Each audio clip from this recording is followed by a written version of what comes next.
There's a quiet kind of loneliness that visits in the evening, when the world outside grows silent and the sound of your own heartbeat is the only company left. Growing old often feels like fading into the background, like the world has kept moving, but you've stayed still.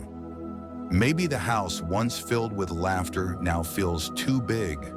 Maybe the phone rings less often. Maybe the people you love have their own worlds now. Tonight, if you're listening and you feel that emptiness, this story is for you, because growing old doesn't mean being forgotten. It means living long enough to understand silence and finding peace within it. When we were younger, loneliness felt like something temporary, something that could be fixed with a phone call, a visit, or a walk outside. But as the years pass, it changes shape.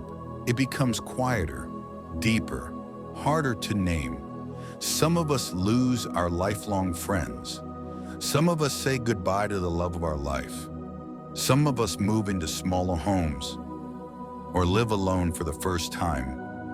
And yet, there's a beauty in this stage too. A strange, soft grace in being with yourself. Because in the quiet, you begin to notice things again. The morning light spilling through the window, the rhythm of rain on the roof, the small bird that comes every day at 6 a.m. to sing on your balcony.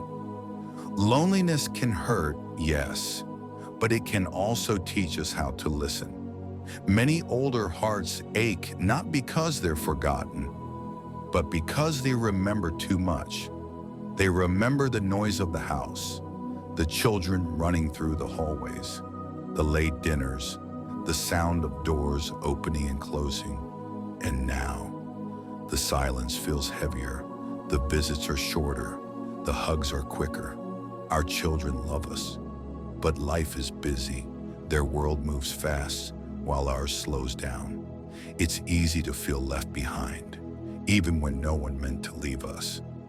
But please remember this. Love doesn't disappear with distance.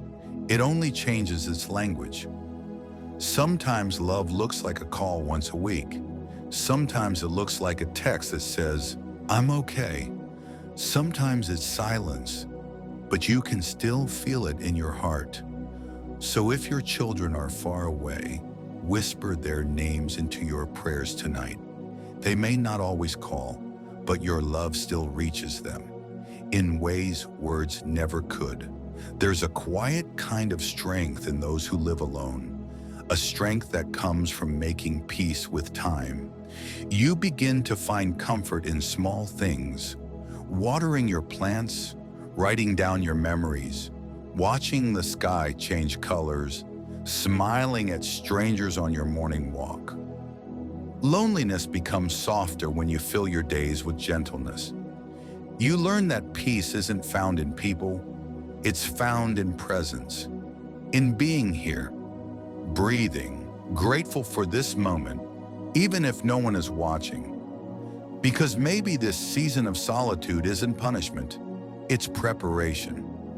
Preparation to meet yourself again, not as the parent, not as the worker, but as the soul that has lived, learned, and loved deeply. You are not done growing, even at 70, 80, or 90. Every sunrise you witness is proof that life still wants you here. You still have stories to tell, hands that can comfort, a heart that can love, and wisdom the world needs.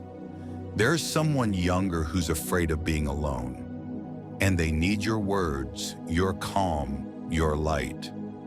The world may move fast, but peace moves slowly, and that's where your magic lies.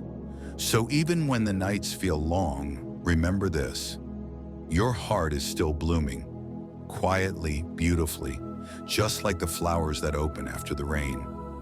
Thank you for sharing this quiet moment with me. If you ever feel lonely again, come back here.